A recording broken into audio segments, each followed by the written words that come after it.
Yeah, yeah, yeah, yeah. Multinational companies, Mercedes, yeah.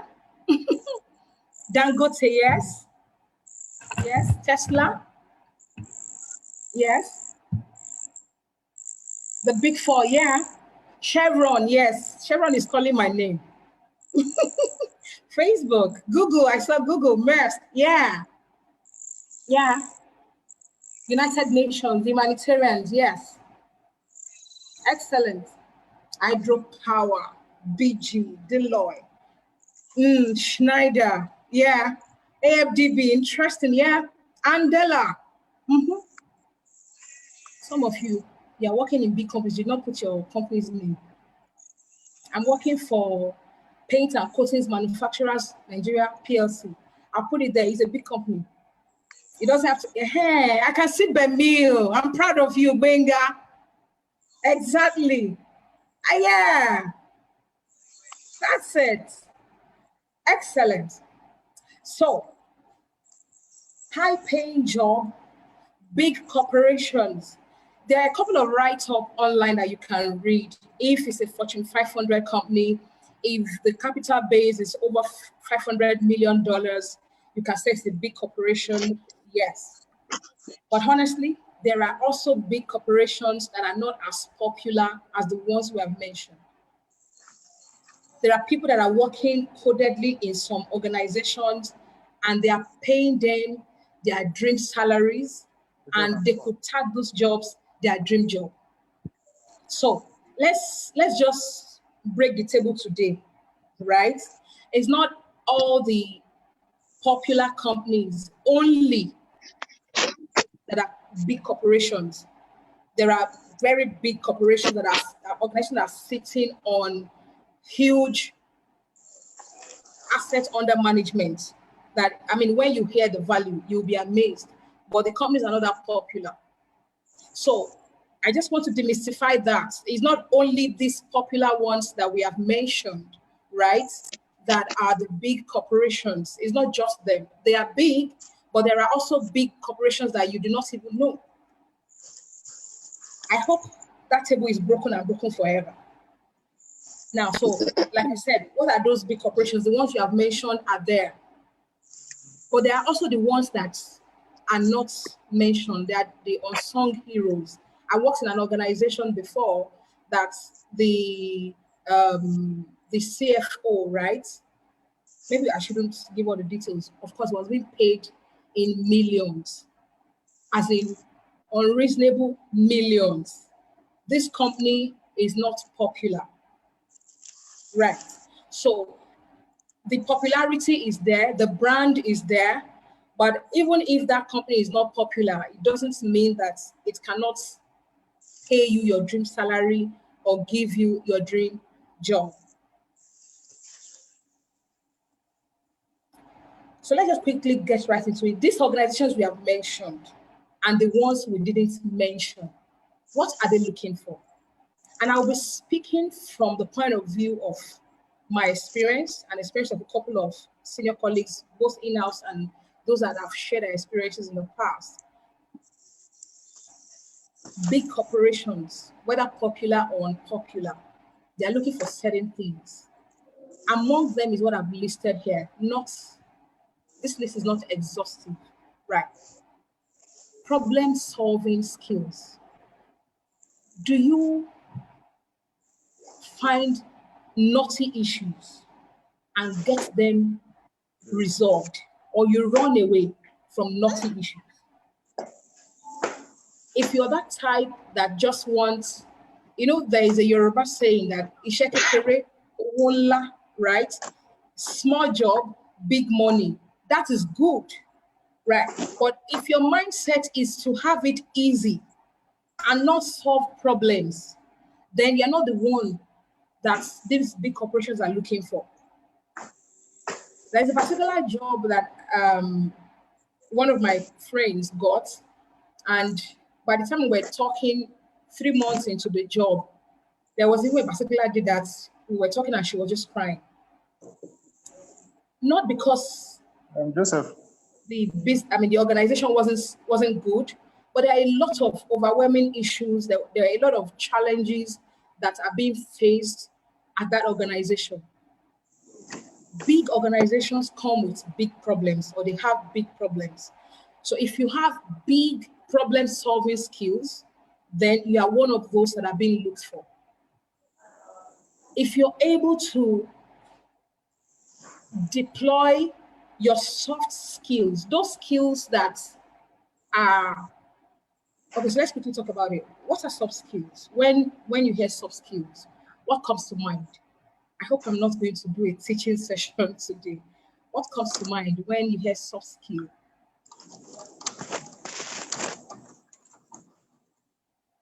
Yes, big organizations come with big problem. Yeah, critical thinking.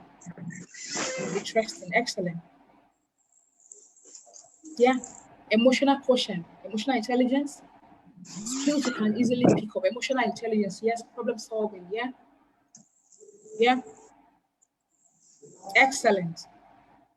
Listening skills. I like this bit. I like collaboration. Situational analysis. Thank you. So some of these things, some of these skills are hardly learned in the classroom. So you would have to develop yourself to be able to deploy those skills effectively. Why do people want to talk to you? Why do people prefer to talk to you than to talk to your line manager? I've worked in a couple of organizations, and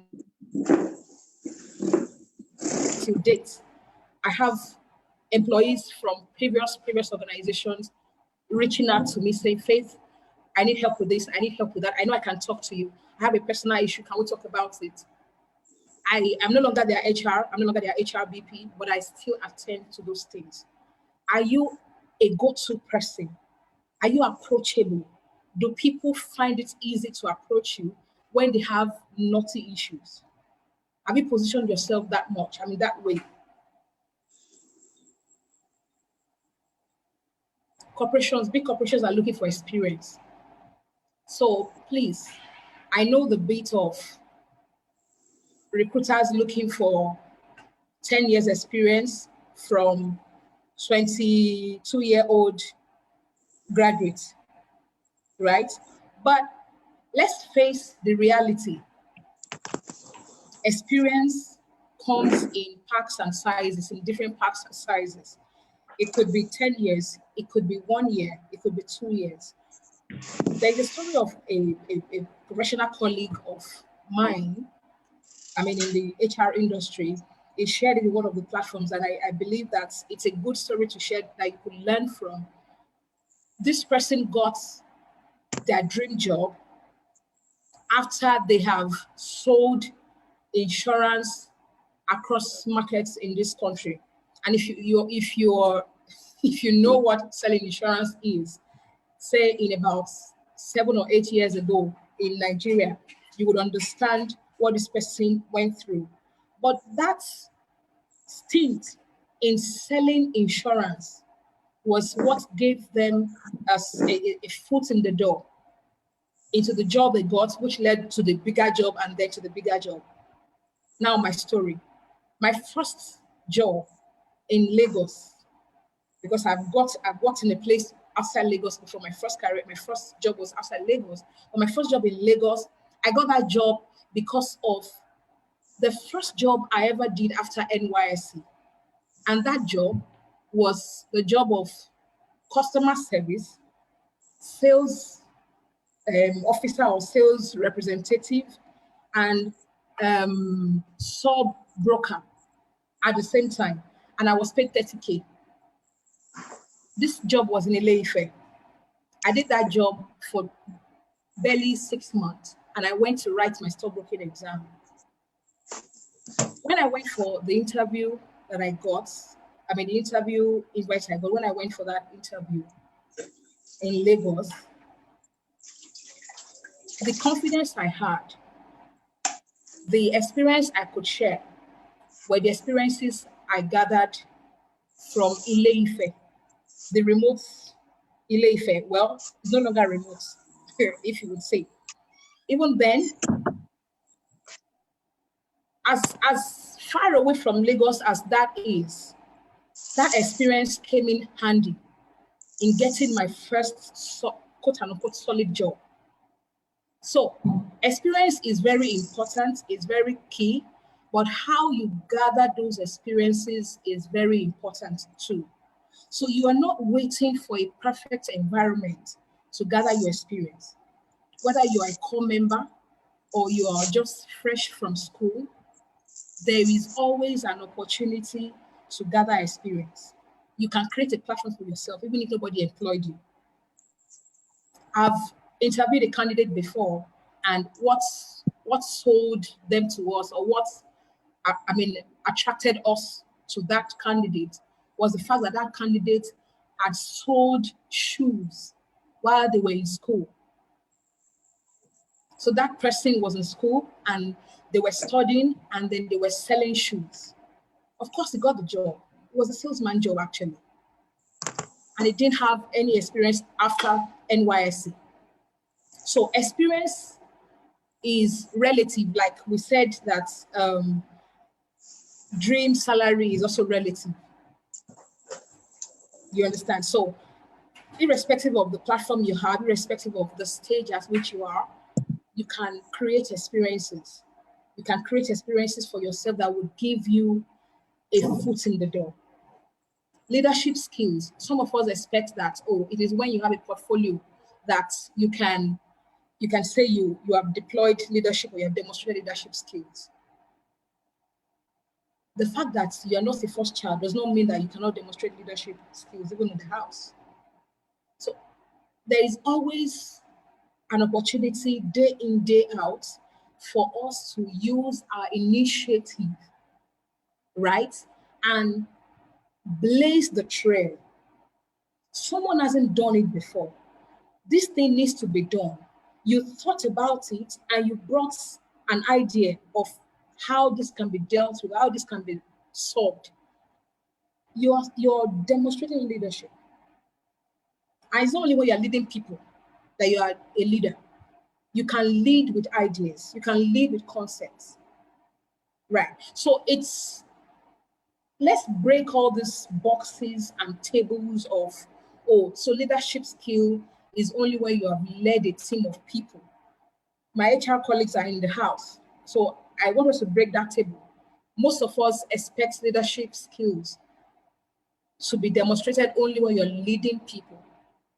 It's not only about leading people, I believe, it's also about managing resources, leading in creativity, leading in a new horizon.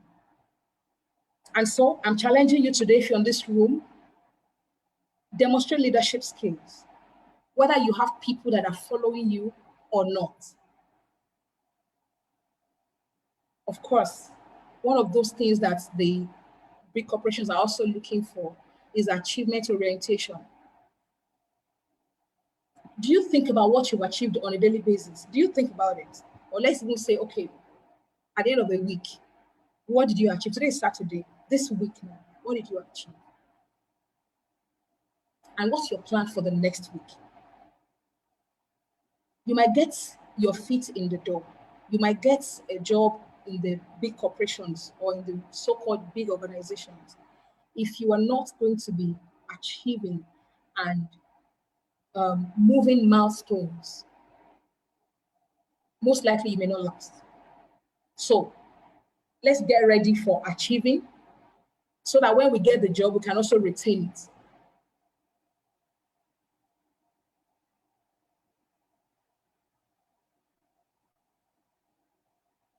Okay. I'm just checking the chat room to see if I've missed out on anything. Okay. Yeah.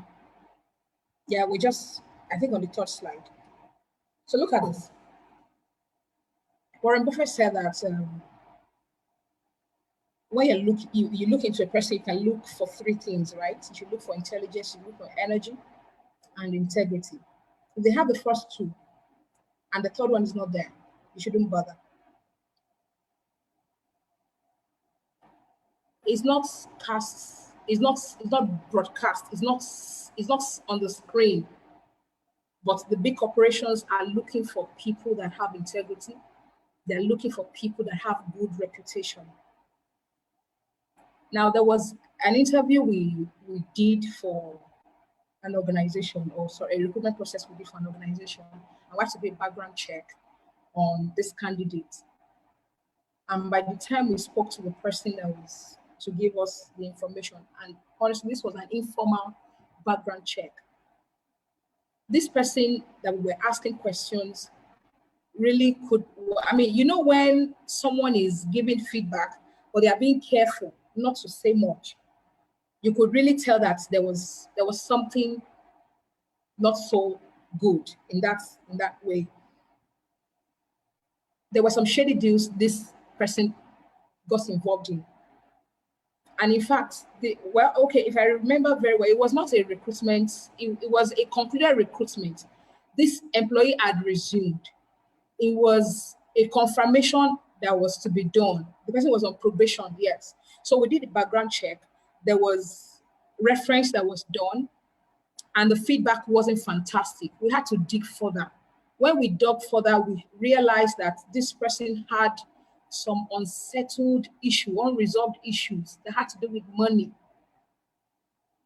So as a professional, you have to ensure that your reputation, your integrity is intact. It's relative, right? Because sometimes, I mean, you can't say that, oh, a person of integrity, because someone would have to confirm whether you're integrous or not. So it is your reputation that would determine or that would speak to your integrity. If you're being involved in shady deals, of course, you can't do that alone. So which means people are aware, either those people that are keeping your secret or not. As much as possible, find a way to resolve those things, because it may be fast, it may be slow. Eventually, providence or destiny usually will catch up. Like it is said that no matter how fast the lies run, right, truth will surely catch up. So I just want to encourage you this night. If you have not been paying attention to your reputation, I think it's time to do that. If you do not care, you know, people say, oh, I don't care what people say about me. I don't care what people think about me. We're not saying you should go out there bootlicking, but you should invest in your reputation. You should invest in ensuring that your integrity is kept intact and should be known for integrity, especially for roles that will require that business leadership will trust you with information. Are you someone that when they tell you something, you spread it? Those kind of people, especially for senior responsibilities, I mean, it might not be of help.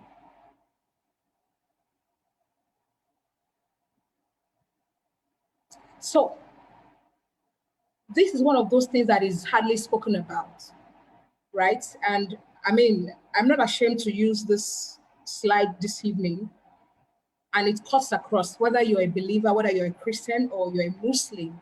If you are faithful in little things, bigger things will be committed into your hands. I'll tell you a story. That first job I got, that I said it was based on my experience in my little organization, a small organization, I got that job. I got that job as a contract staff. I was a contract staff for the earlier part of my first job in Lagos. But I did that job like a full staff. I was in the acting capacity of a head of HR for a couple of months. And my boss, I was reporting to the MD as a contract staff. He was very impressed with the work I was doing. And he kept on, I mean, God bless him. Wherever he used to be, God bless him. He kept on singing my praise to his friends. So when his friends come to the office, he will say, oh, meet my HR, meet my HR. There was a particular day he said, meet our HR that we threw into the ocean and she survived. I didn't have HR experience when I started HR in this organization. I joined this organization as an investment advisor. And then I got the opportunity to do HR work when I was still a contract staff. Right. But he kept on singing my praise to his friends. His friends would come and give me job to do outside my organization, right? They were not my employers, but they were my boss's friends. They would give me appraisal work. They would give me templates to design for them. I did a couple of policies and procedures for them, pro bono. One day, one of his friends asked me to recruit for him. They were looking for an HR person. So I went out looking for HR, did adverts as much as I could. That was my first year or second year HR experience. I did adverts, did the JD, and all of that. We advertised, got some applications, and by the time I reviewed the CVs, they were not solid. So I gave feedback to this director, who is my boss's friend, that, oh, these are the CVs we got. They're not quite solid, and I thought that maybe we should just search further. And then he asked me, Faith, don't you want this job? Don't you like this job? And I was like, I like the job, but I can't take it. Except my boss releases me. Oh, he said, oh, he's heard so much about the work I was doing in this organization. He's been so impressed with what I was doing, and he wouldn't mind if I could come and help them. So I done recruitment for them. I was doing an audit work for them, HR audits for them. It was pro bono. But in the course of this, he said, oh, and I'll talk to my friend. He spoke to his friend, and his friend said, well, I can't answer for her. Ask her if she's interested. And he came back to ask me, Faith, my friend asked me to ask if you're interested in this job. I wanted the job, but I just said, sir, give me a little time to go and pray about it. Of course, I prayed, but I really desired the job. But, I had to be a good girl. So please just give me some days. I'll come back to you. I went back home. I just got married. So I shared with my husband. We prayed about it. I loved the job. I wanted the job. I got the job. Of course, I went back to tell my boss that I would take the job. For a while, my boss fought me. He was not happy with me. But this job was triple of what I was earning at my current organization then. You understand what I'm saying? It was triple. I had a car and a driver. So it was mass, as in it was just smart watering. But I had put in the work. So it speaks to, if we are faithful in little, right? Providence will commit bigger stuff to us. So forget corporate Nigeria. Forget your current boss, right? There is a senior boss that is checking out all of us. So ensure that you're putting in more than you are being paid where you currently are. It's going to be a painful experience, but if you can do that, there is a way that Providence rewards extra work. Put in that extra work. It's going to come. And I can say this because I've experienced it time and time again. That's just one story I've shared with you, right? But so if you are faithful in this one you're doing right now, wherever you are, whether it is in that one-man business, it is the business you're doing for yourself, or you're even working for your husband, you're a sit-at-home mom, right? Put in the extra.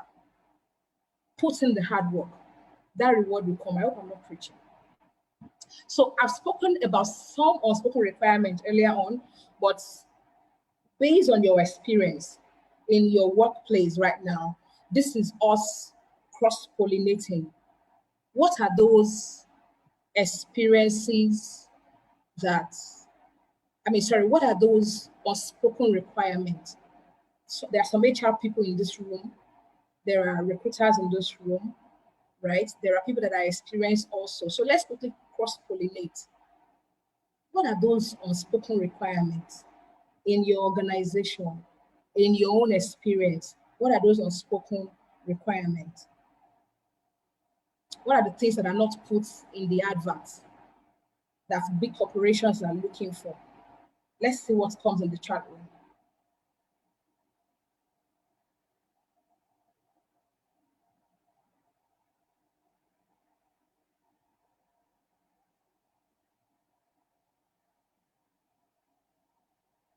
Yeah. Trust. Absolute. Grooming. Yeah. Yeah. Integrity is not on the advert. Perseverance. Confidence. Yeah. They are hardly in the adverts. Loyalty. Attention to details. Assertiveness. Willingness and passion. Yeah. Integrity again. Adaptability. I like this one. You have got to be agile. You have got to be adaptable. Interpersonal skills. Excellent. I mean, it's a generous room. Respect. Respect, yeah. Respect for authority, regard for authority. Yeah. Going extra mile. Yeah. Yeah. Yeah. I see proximity here. You want to break that down? Be proactive, using your initiative. Someone says understanding office politics and how to manage it. Being cultured. Yeah, being teachable. Excellent. Yes, adaptability, agility, alignment. I love this. I love this. Beautiful. Punctuality. Do you keep to time? Or you fix a meeting you forgot to attend? Right.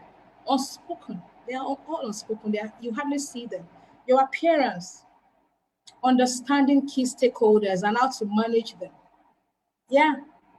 Yeah. Communication, being able to clearly say, this is what you mean, right? Being able to communicate your mind, time management, open-mindedness. Something like being genuine, right? Yeah, transparency. Excellent. I love this room. I just love this room. Yeah, patience, following lines of authority. This is a robust class. I mean, I'm learning and everyone is too. Composure. I love this. Yeah, unspoken requirements. These things, they come in handy when you get such opportunities, before you get them and when you get them. I'm hoping we'll be able to run quite fast, being organized. Yeah, yeah, being proactive. Excellent. Thank you. I'm clapping for you all from here. Thank you. So, some of these things we have shared, they are either skills, knowledge, or attitude. Whatever categories they fall under, they are competencies. They are competencies. And there is this report that was shared in 2019, and it clearly said that 7 out of 10 organizations are complaining about talent shortages.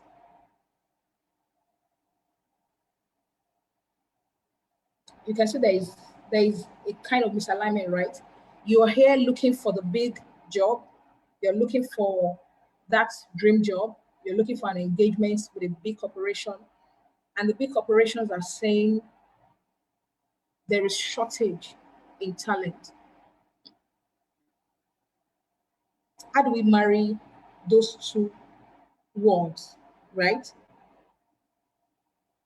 You would now need to develop the competencies that would make you stand out as a talent so that we can reduce these talent shortages. And this is not, yes, shortage in right talent. Excellent. Thank you. Now, organizations keep recycling, not the word, recycling those we call talent or right talent. Why? Because some of us are not rising up to the occasion to add to the head count of the right talent. So you find someone that has worked in 15 organizations in their 30 years experience, or that they have worked in 10 organizations, let's not exaggerate, between 7 and 10 organizations. I have them in this room in their 25, 30 years experience. Whereas we have some that have just worked in 1 or 2, right? And we have some that have not even experienced any of these big corporations before. I see big organizations rehiring their previous talent. That's a reality, that's a fact. I have a couple of friends like that. They have worked in that organization before. The organization goes back to hire them because they have not found other people that could do the job as excellent as this person or this category of people were doing it. You see? Yeah, I see a question around what the role of schools are, the school's curriculum and of the curricula in producing the right talent. I think there's another table we're going to break in one of these days, maybe one of these sessions. We're going to talk about that, right?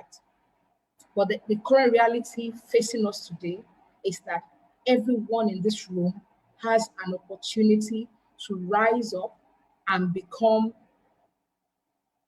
a desired talent, the right talent.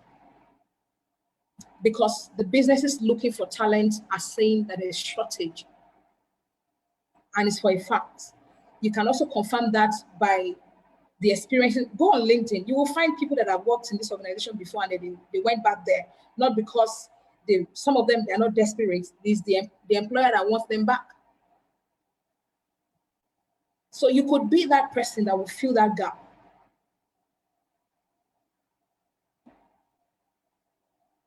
So let me see if I could quickly hit this table. Let's not break it today, but let's hit it. The role of school curricula in producing the right talent. My view, right? Whether the school or even the organization, because some of us talk about organizations should train and equip the people. Fantastic. But the first responsibility to develop the talent is on the talent itself. You have to develop yourself. You have to groom yourself. You have to stretch yourself. You have to develop yourself and not wait.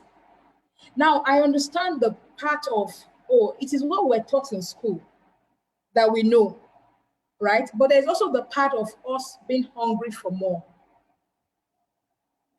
And I'm hoping for one of these opportunities, is one of the plans I have, one of the desires I have, to reach out to these younger ones from the secondary school to the universities so that people can take their destinies in their hands.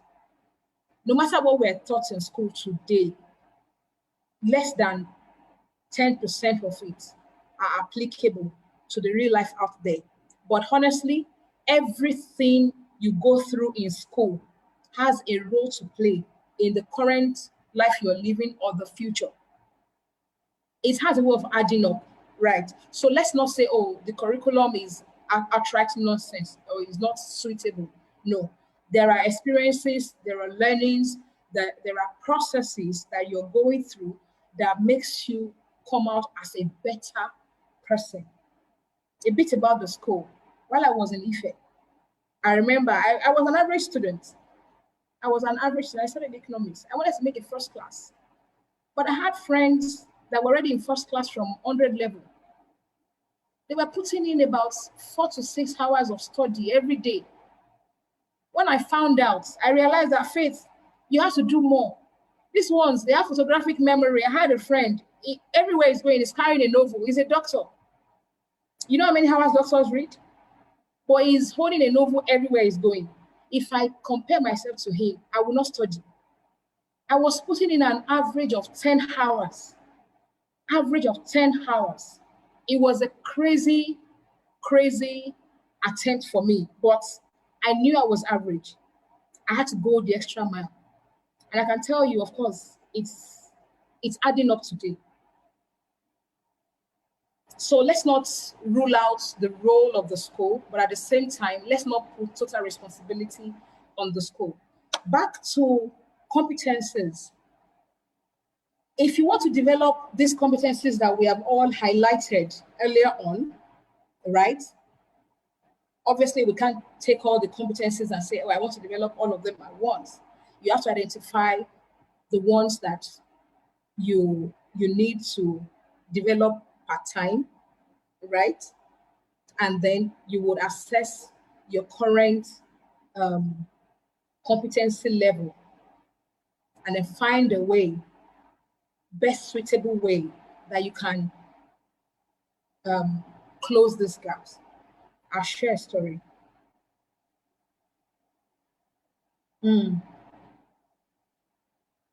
Yes, I agree with you, sir. I also believe that this is San BBC. I agree with you that the schools and the companies should have an intimate handshake. There's still a lot of work that has to be done in that space. But I'm just saying that we should not, excellent, yeah, there were no agile engineers 10 to 15 years ago. But I'm just saying that we, as professionals, as individuals that want to rise in life, we would not wait for the current structures we have in Africa or in Nigeria today before we rise to the occasion or before we rise to the next level that we want to.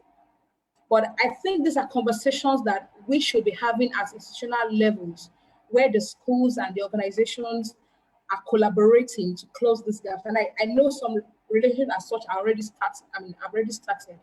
I know SHAPM has done some stuff. I know some universities now that deploy certain modules in their curriculum such that it is tailored towards a student, becoming a graduate in a particular profession.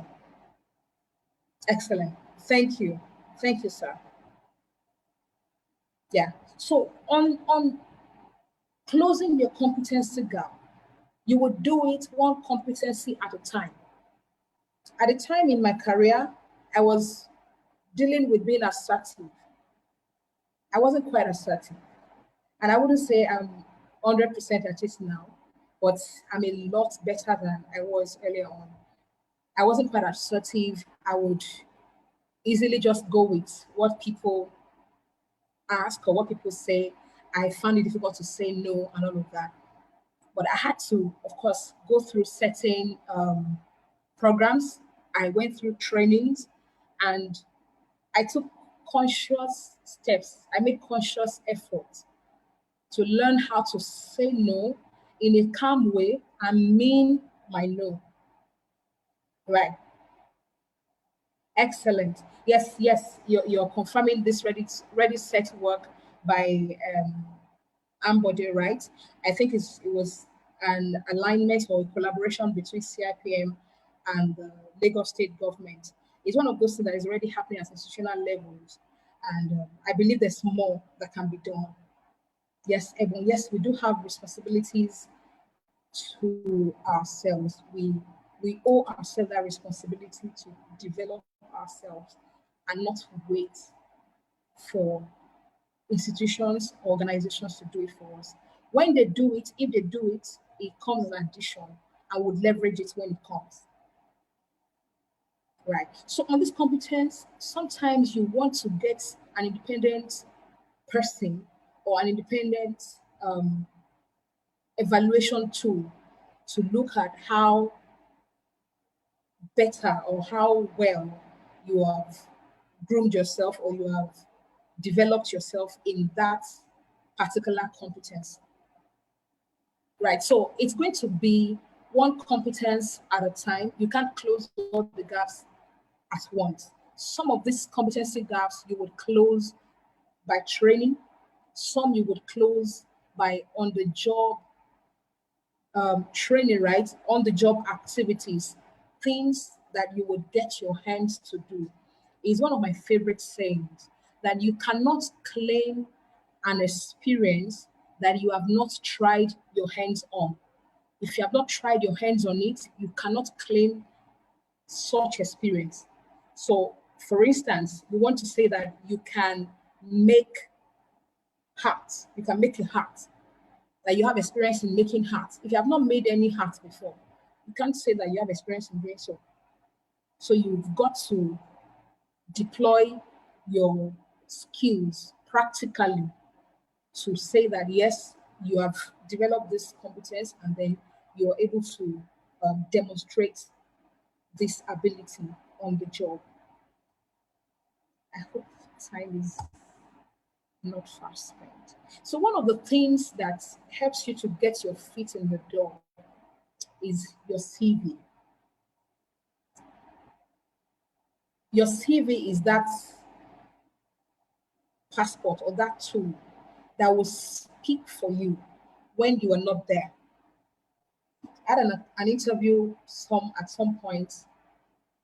The person, I mean, the people interviewing me were in different parts of the world. But the first things that the interviewer said to me was, "Oh, Faith, I looked at your CV and I was quite impressed with the level of achievement and the specificity, how you were quite specific with the things you did and the extent of those things." I wasn't there, but my CV was there. So your CV is going to go places. I've gotten interview invites before that I didn't apply for, and I found out that, oh, someone submitted my CV, someone shared my CV. So your CV will go places that you haven't gone before or that you may never go. So you must package your CV right so that it can speak for you where you cannot speak. By that, your CV should not be too lengthy. It's even worse now because attention span of recruiters keeps reducing and reducing. It's not their fault. They have so many things to do in a split second. So they just want to look into your CV and see whether they will find what they are looking for or otherwise. If they don't find it in less than 2 minutes, I think the slow ones will do 2 minutes. The fast one, in 1 minute, they will scan your CV and they will either dump it or call you. So you want to put your first page in a very attractive way. I'm not talking about colors, but I'm saying simplified, well organized, and put together. Now, whatever you are putting on your CV, let those let them be let it be let them be fact, and let them be verifiable fact. Whatever you are putting on your CV should have evidences. Either you have stories behind them, or you can remember how you arrived at them, or you even have data to back up those facts that you're claiming on your CV.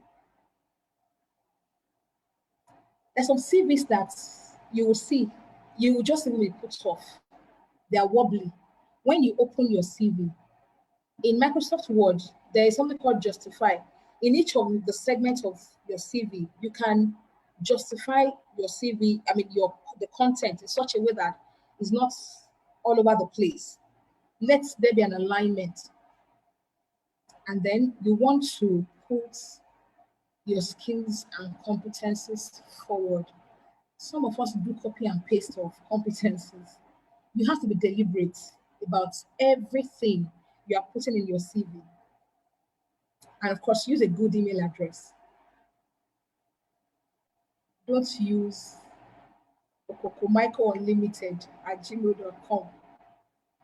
I don't know what that means really, but I'm just saying there are certain words, there are certain names that can either put the recruiter off or otherwise. I don't want to start giving instances, but I'm sure if people want to put instances in the chat room, you will see all kinds of instances of funny email addresses.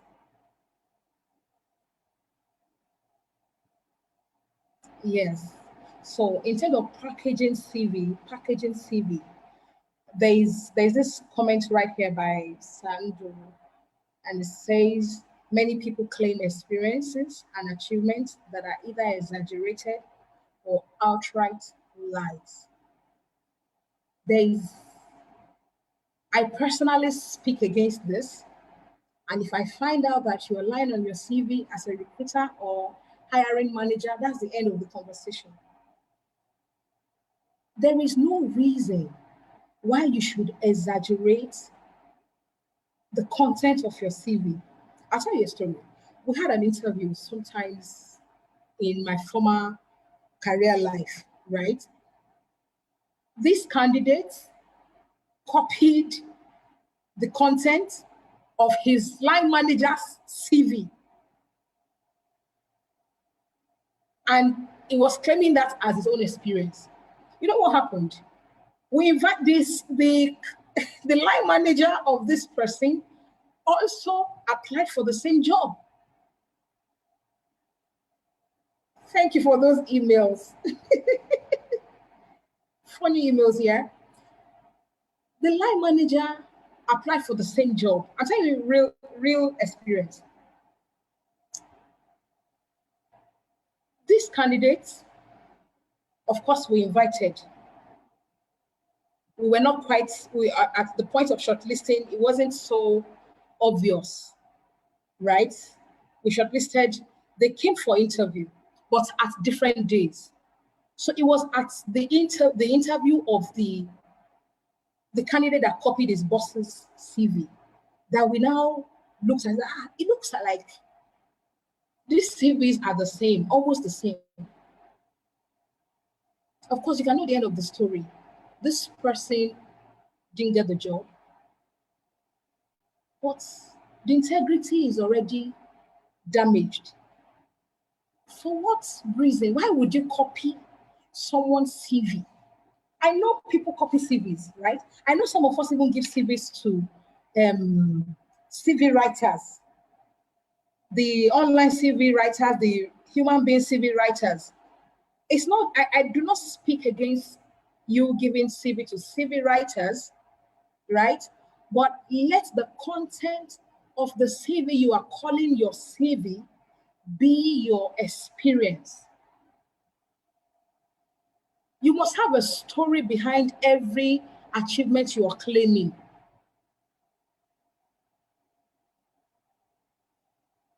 So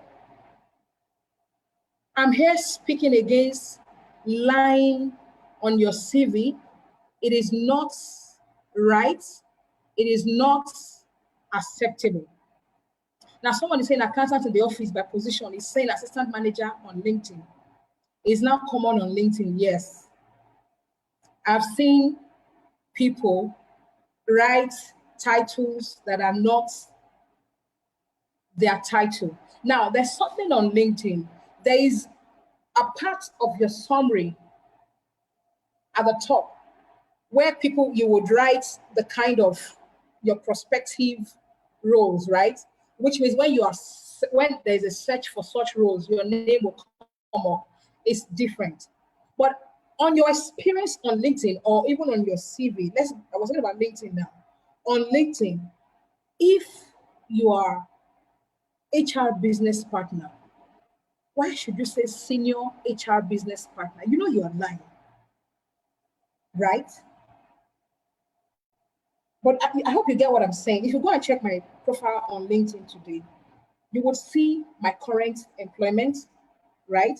But on the summary at the top, you will see, senior HR BP, HR leader, head of HR. Some of us do those things so that when you are being searched, when you are being searched out, or when there's a search for senior HR BP, your name will come up.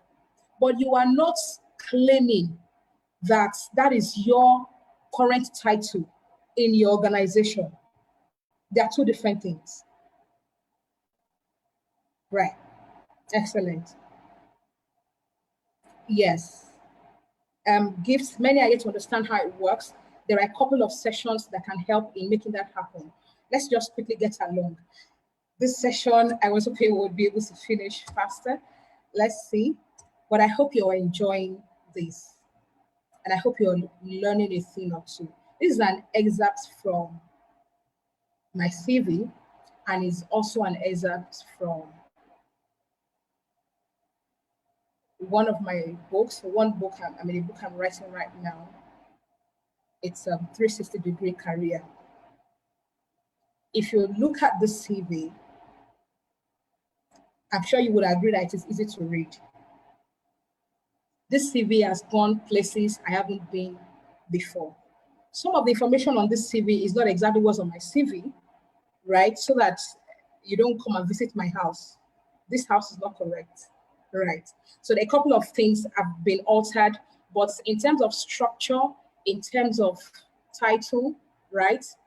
This, I believe, is friendly to the eyes, right? Yeah, so there are a couple of questions coming in right now.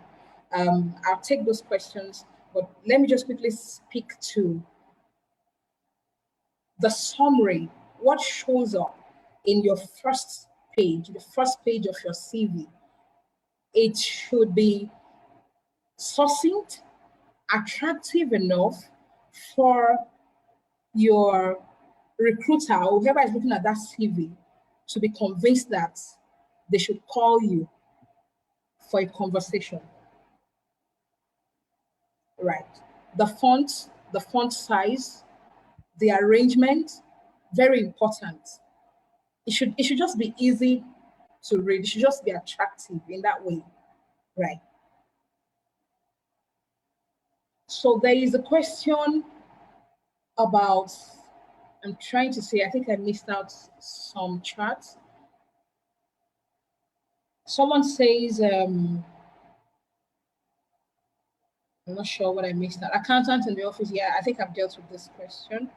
How do we handle the part of address within the organization or location, especially when the company didn't state their preferred location?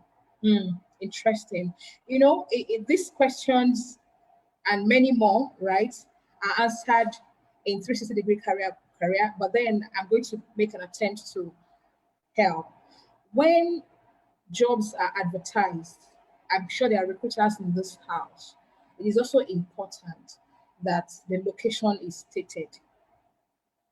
Recruiters in the house, I want to beg you, let's make life easier for those of us that are looking for jobs or looking for better placement. In terms of location, if the job is in Ibadan and your current house address is not in Ibadan, I'm not encouraging you to lie, but I'm encouraging you to know a family or to have someone that is in Ibadan. That when you go to Ibadan, you can sleep in that place or you can stay in that place. You can use that address. You're not lying. It's an address of a place you can stay in Ibadan. This job is in Ibadan. You can use that address on your CV when you're applying, especially when you're aware of the location. I hope that helps. Thank you.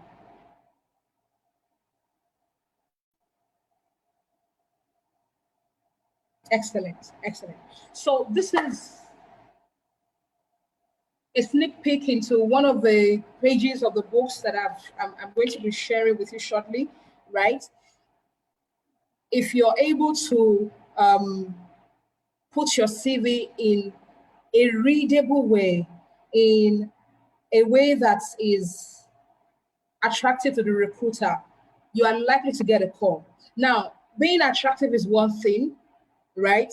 Having the experience or having the required experience or the required competency is another thing. Thank you so much, sir. Thank you, boss. This is quite encouraging, quite encouraging. Yeah, so there's this question, must you state all the places you have worked on your CV? Because that would make many pages. Yeah, so this my CV you're looking at. If you have a privilege of seeing my CV today, right? Of course, this is not all about my CV. This is just one page. If you want the other pages, we can talk, right? Um, Not on all occasions would you be able to put all your experiences, all the places where you have worked on your CV. There are places I've worked in the past that are not on my CV, especially when they are not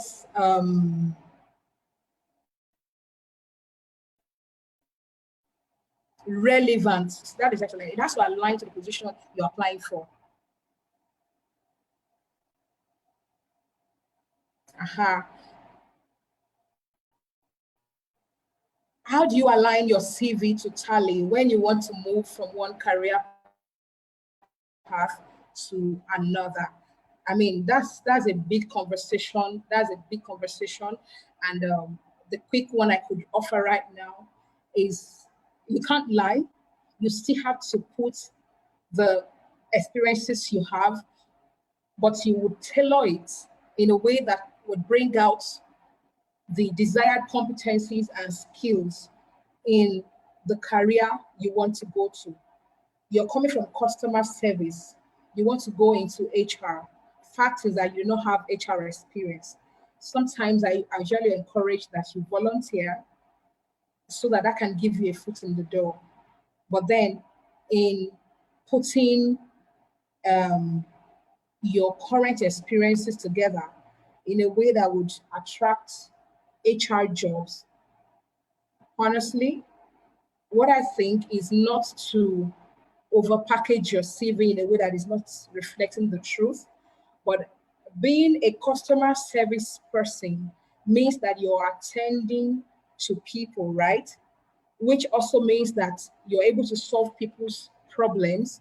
You might not have the technical HR experience, but you would have the soft skills that can come in handy. So, who says that you cannot start with HR admin, right? Or employee experience. There are some organizations that do have employee experience, which means that your your customer service experience can come in handy in attending to employee inquiries on the job. You understand? So yeah, thank you, Clara. It's not my real address, so the details on the CV have been tweaked a bit. It's been tweaked, so you can't find me there when you go there. Thank you. Yeah, so one of us is sharing on capturing all the places you worked on your CV. Please be careful that you don't claim years worked which doesn't reflect. Yeah. So there's a personal advice that you should still put and list without detailing. So you put more details in your in the more recent and relevant years. Excellent. So which means that if you're claiming 20 years of experience, this thing that Topper said now has come in one of the experiences I've had. We were recruited for a very senior role. The CV submitted was showing 23 years of experience, but the candidate didn't capture other organizations where they have worked. So what Topper is saying is very, very critical and is excellent. I tell you, you can summarize those places, list them without having to detail all your achievements, your responsibilities, and all of that.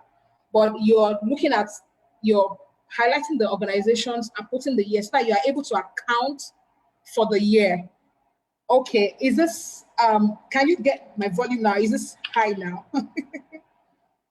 I hope you guys can hear me. Right. So I hope you're getting what I'm saying. What Tokwe has shared with us right now is accurate, is apt.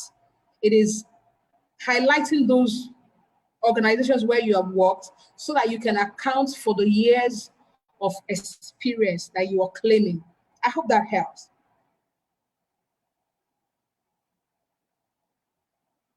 So, how do you position yourself for the opportunities that we've been talking about? You've got to be intentional.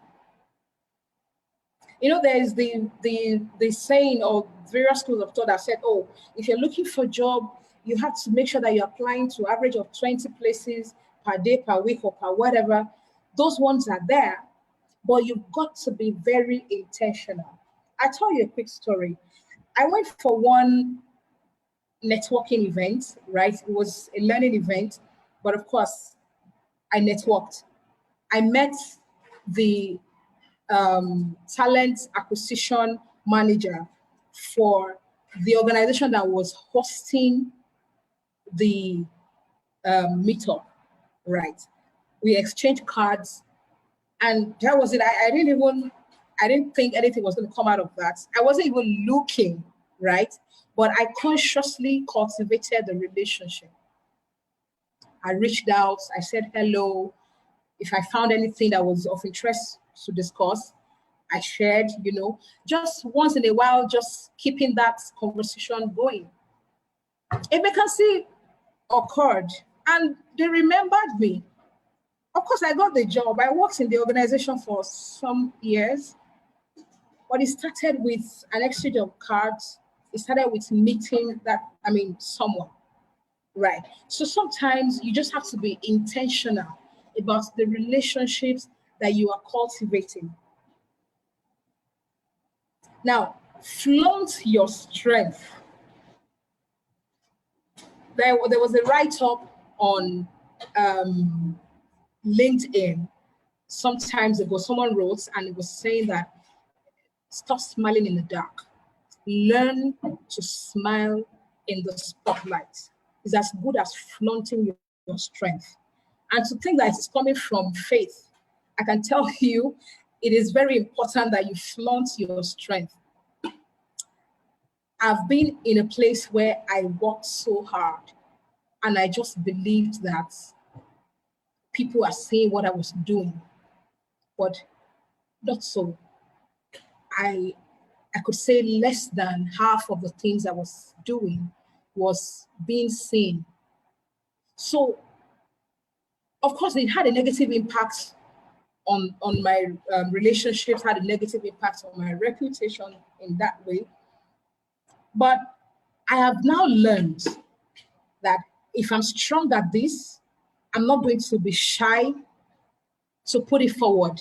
Sometimes you will have cold feet. Sometimes you're just afraid of the crowd. Sometimes you're just afraid of the attention. You don't just enjoy it. Some of us, don't just enjoy that attention. But honestly, we have to learn to flaunt our strength. There was a colleague of mine who was in, she's no longer where I work right now, but she works with us. She was very excellent with Excel. She could write programs on Excel. I didn't realize on time, right? But the moment I got to know about it, I had to even help this person to ensure that, see, this is your strength. We have to project it and ensure that beyond making money from it, people should know that this is what you're good at. So if it is writing, if it is speaking, if it is problem solving, some of us are not for the stage. And don't get me wrong, some of us are not for the public space. Some of us are not public images. And we shouldn't feel less. Some people have been blessed with the ability to hold other people's hands up high, right? If that is what you are good at, do it well, and you will find your space. I know a couple of senior people today that they would ask me for, oh, Faith, please help with this. Faith, please help with this. If it's about planning events or organizing things, oh, Faith, please do this. I'm not that good in that way, but some of us are just gifted to be of help to some other people. Let's still flaunt those strengths, whatsoever it is that you're good at. Right. And stay on the radar. Don't become a stranger. How do you stay on the radar? We're having a conversation right here. We have about 128 people in the room, right? Some people are speaking, some are not speaking. I'm not saying everyone has to speak,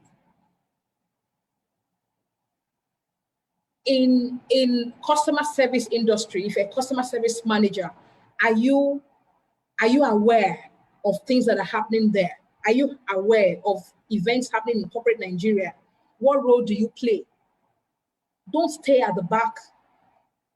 I'm not saying you should make all the noise and become a nuisance, but you have to balance it and ensure that you are aware. And also you are sharpening your skill. You're not rusty. Someone once used that word on me, whether knowingly or unknowingly, and it went deep into my heart. And I said, Faith, never will anybody say this to you. So either by midnight studying, reading, being on top of conversations, being aware of what is going on in my industry, I'm trying as much as I can. And then build positive relationships. Everything we're looking for today on earth, right, is going to be battered by relationships. It is someone that would recommend you for a job. It is a recruiter that would hire you, right? It may not be that you know that recruiter before. It may not be man, no man, right? But honestly, relationships play a big role in the things that we want to achieve. One of my senior colleagues said to me this year, I was asking them, 2021, what are the top things that we should look out for? And he said to me, collaboration. Collaboration will not happen without positive relationships. So you have to build positive relationships. You also have to audit your relationships too. There are some relationships that are not good for you. You have to work on making them better and improving them. So how do you network to your advantage? There are some people in this room that are not so conversant with some of these social media apps that I've listed up here. Please, if these very senior people are able to feature in virtually all of these platforms, you don't have an excuse. Some of us say, oh, Twitter is my thing, or LinkedIn is my thing. But please, you need to learn a bit of virtually all of this. I'm not saying you have to be all over the place. If you know me quite well, I think LinkedIn, I can say LinkedIn is my thing, right? But I'm also working on my presence across these applications, these social media applications. I don't want to be all over the place, but I want to be on the radar and I want to network. There are people that LinkedIn is not their thing. Twitter is their thing, right? But if you say, oh, Twitter is not your thing, but you want to meet up or connect with them, there's no how you're going to connect. There are people you need a relationship with to take it to that next level, but they are only on Instagram, or Instagram is a preferred app, but your own preferred app is Twitter, right? How do you network with such people? So that's why you should have a bit of interest across board. And then, of course, you can have an area of this application that you are strong at, but you should just be aware of using at least minimum of these ones. There are bigger apps now that are out there that people are using, but I think top 4 would be these ones that we have listed, and you should leverage them to your advantage. I hope that helps.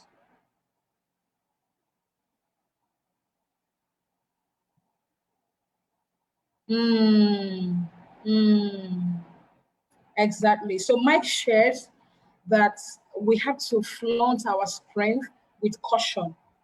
Remember one of those unspoken skills that one of us shared, situational analysis. You have to be aware of your environment. You have to study your environment and know what works in that environment. Some environments are quite conservative, right? So you have to know how to flaunt your strength.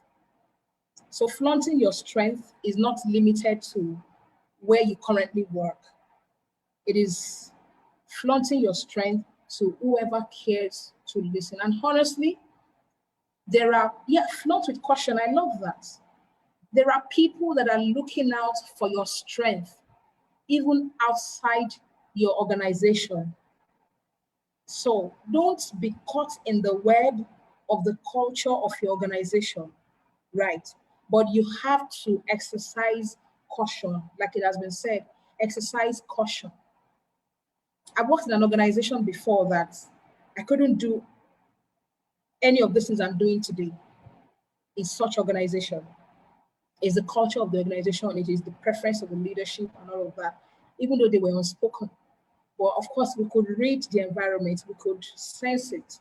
So we have to be careful to apply some of these learnings in the right measure, depending on the environment that we found ourselves. But I would encourage you, don't be boxed in.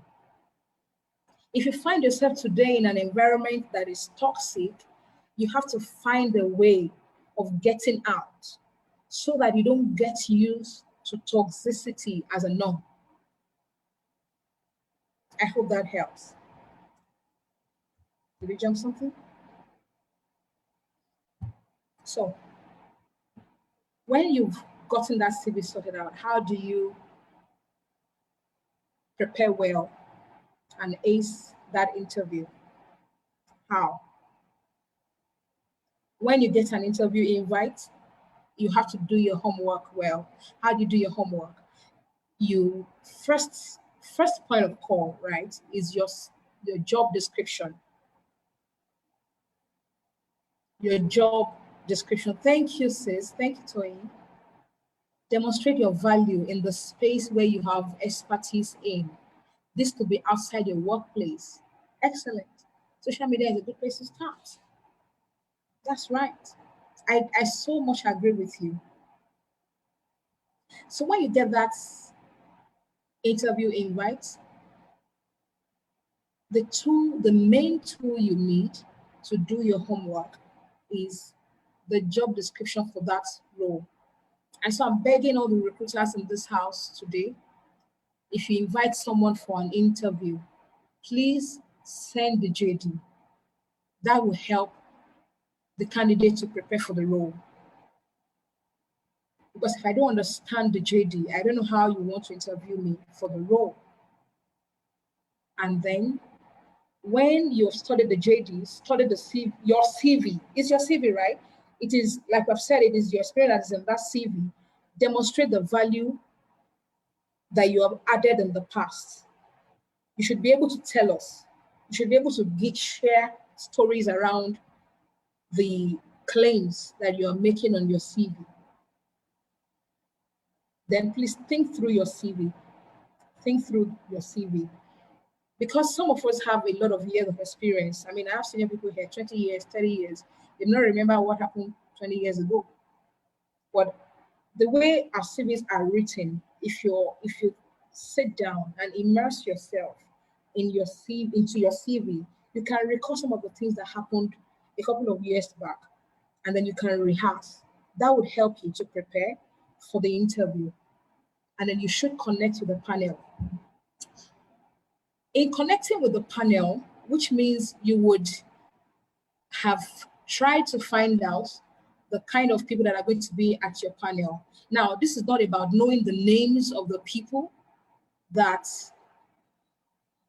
are going to be on the panel, but it is thinking through the role you are recruiting, you're being recruited for. So let's do an instance. You're being recruited for the role of a sales manager. Sales manager usually will report to maybe head of sales, right? So you should expect the head of sales in that interview. You see now? So you don't know the person, but you can go on LinkedIn and find out. This is the organization. You can find out the head of sales. You're you're being recruited for warehouse supervisor.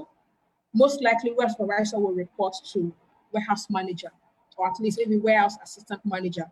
So you would be able to picture the kind of people that should be at the panel, and then in your mind, you have connected with their caliber, the kind of people they are. If you have gone on LinkedIn, you would have found one or two of them and searched them out to read about their profile. You would not be shocked when you get into the room and meet them. That would prepare your mind. And then in answering questions at the interview, you want to use the STAR model. The The STAR model is where you use situations, you use give instances around the task, right? And then you, okay, so the other part of the AR, some of us can read them up, and we can also read it up in 360-degree career. So 360-degree career is a book that's launching very soon. Thank you, Gibbs, for letting people in on that. That's good.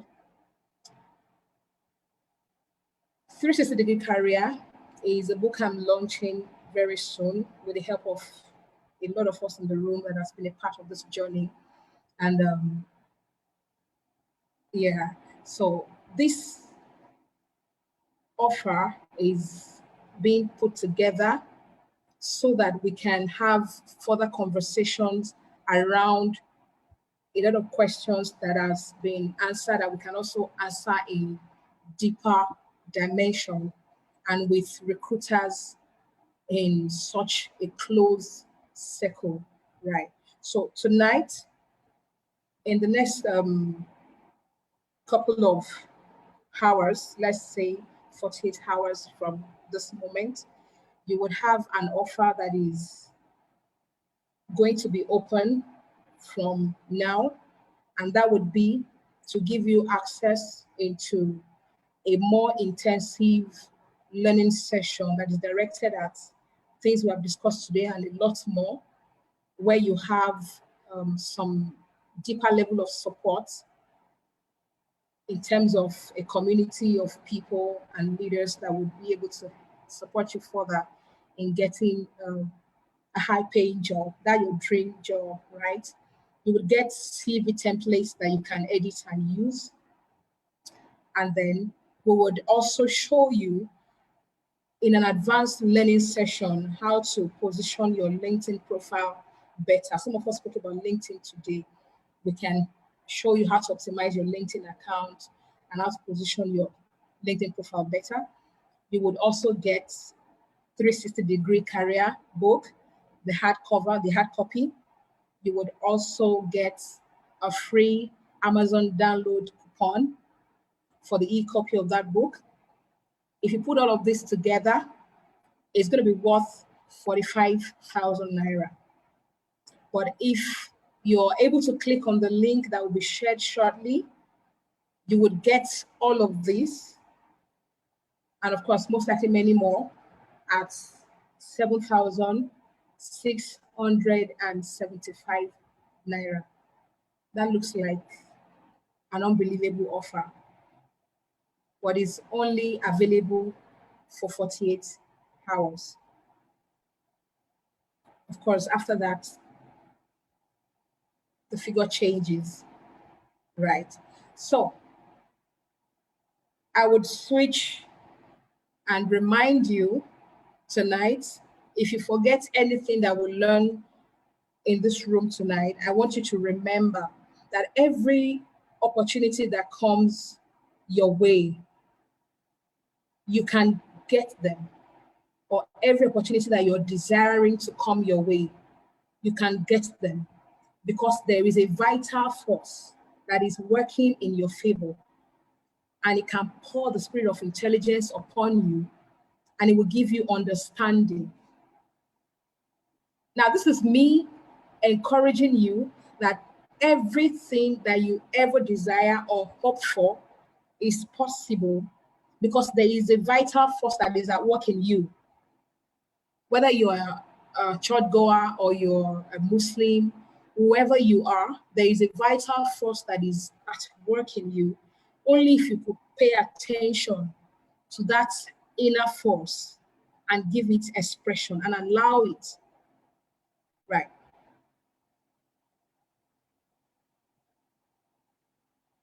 So here is saying thank you for an engaging how many hours? I think roughly 1 hour, yeah. I want to thank you for staying in this room. I want to thank you for being active. I think this is the most active room, this most active learning session I've taken just yet. I've taken a lot of sessions, but this one is, I think, the most active. Thank you very much for participating. Thank you. I'd love to have feedback, and I'll be very happy if you do share your feedback. Yeah. So you will get more information about the next session. In the next session, we'll be talking about a couple of other things: how you win in the workplace, how can you survive a toxic work environment, maybe some deeper dive into some of the questions that we have also asked tonight. But don't forget the offer that was shared earlier on. And don't forget to click the link for the feedback and also give me feedback. Thank you. Thank you. I could see very, very old friends in the room. Thank you. Thank you. Thank you for the feedbacks. Thank you. Ebon Clara, thank you. Thank you, everyone.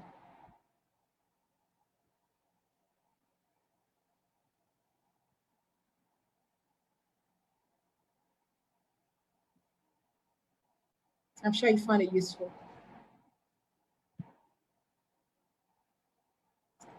So the early birds will get the replay. Thank you, boss. You stayed through. Wow. Wow. Thank you. Thank you.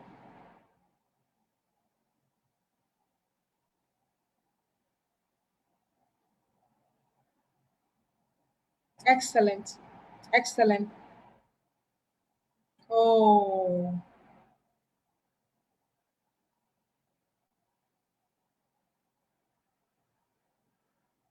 thank you, everyone.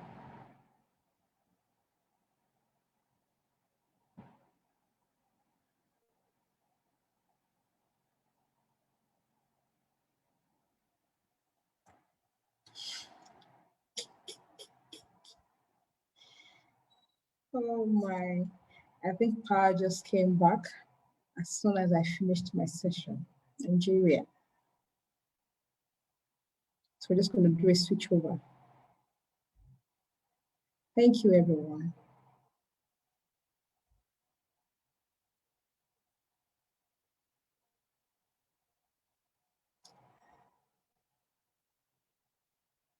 I had a beautiful time this evening. I did.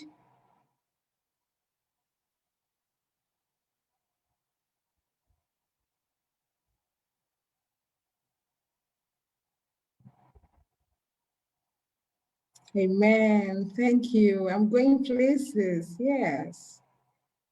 Thank you so much.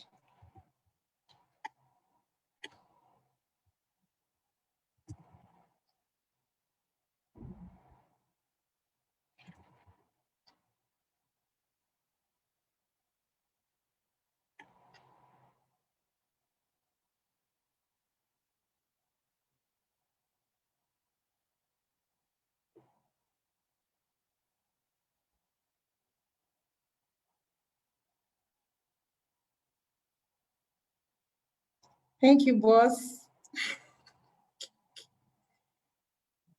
Wow.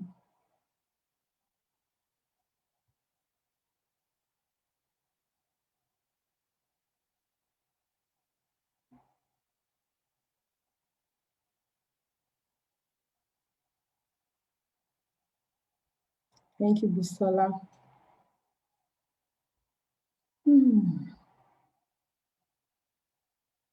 So this session is going to be ended shortly, but I just want to share the details for the limited time offer if you want to take this further.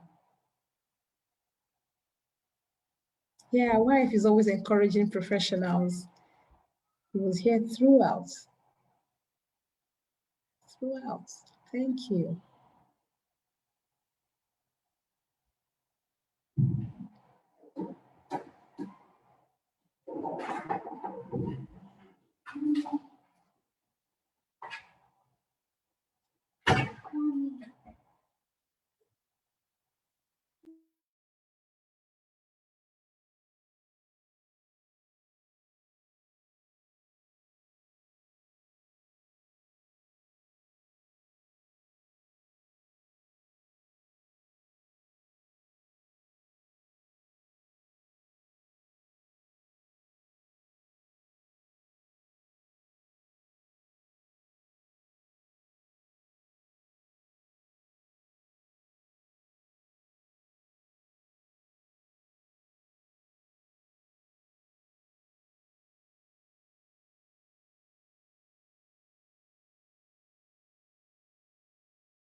Okay, so this is a good night from here. Thank you for waiting on. Thank you for standing by, right? I share the bank details for this limited time offer. I know it's unbelievable. We just want everyone to have an opportunity to be part of this, but it's just for 48 hours. Of course, you know that what we're offering is worth more than that, right? But it's one of my heart desires to see many, many people have a transformed career. Right? So just take that as a gift from me to you in the next 48 hours. So it's a good night from here. Go and rest and spend more time with your families and have a beautiful night. Chat that number up on WhatsApp for follow up or for more information. You can screenshot this page so that you can make reference to it if you need to do take your action within the next 48 hours. So we'll end the meeting now. Do have a beautiful night.